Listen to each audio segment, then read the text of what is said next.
But tonight, disturbing and disappointing. That's how Houston city officials described the discovery of human remains found in a median. Dozens of gravesites were found in what used to be a historic cemetery during the planning phase of a metro project. This is live look now along Lockwood Avenue, just south of the East Freeway in the 5th Ward.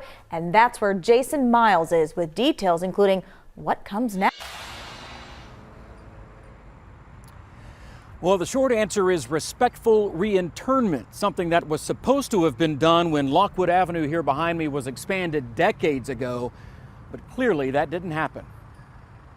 What's known as the Evergreen Negro Cemetery tells the story of more than 100 years of history. Many people were buried here. And is the final resting place for generations of African Americans, primarily from the 1890s through the 1930s, from veterans including Buffalo Soldiers to 5th Ward founders and the formerly enslaved, as signified by the representation of chains on this marker. It shows the legacy of what our people did. Lisa Jedkins is with Project Respect, which oversees the cemetery and knows much of its past. It's 1945. This is Lockwood here. Including when the cemetery was bisected by a Lockwood Avenue expansion, resulting in the reinterment of more than 400 bodies around 1960 that were in the way. But they were supposed to have removed all of them.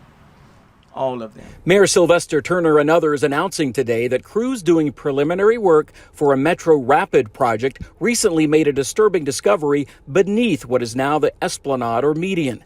Specifically, remnants of coffins and other effects and significant remains of at least 3 people.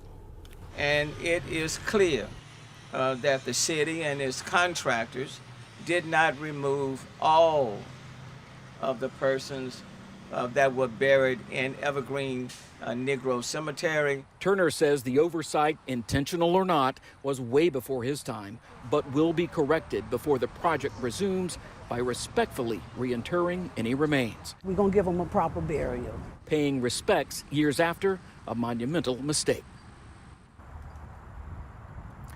And I should mention the overall project here is a metro-driven project. We're talking rapid transit and drainage improvements. Again, that is on pause for now. I asked about identifying those folks found underneath the esplanade. I'm told DNA sampling is possible. The problem is connecting that DNA with potential descendants since this cemetery, guys, is so old. Reporting live from the 5th Ward, Jason Miles, KHOU 11 News. Yeah, that is quite the task. Jason, thank you so much.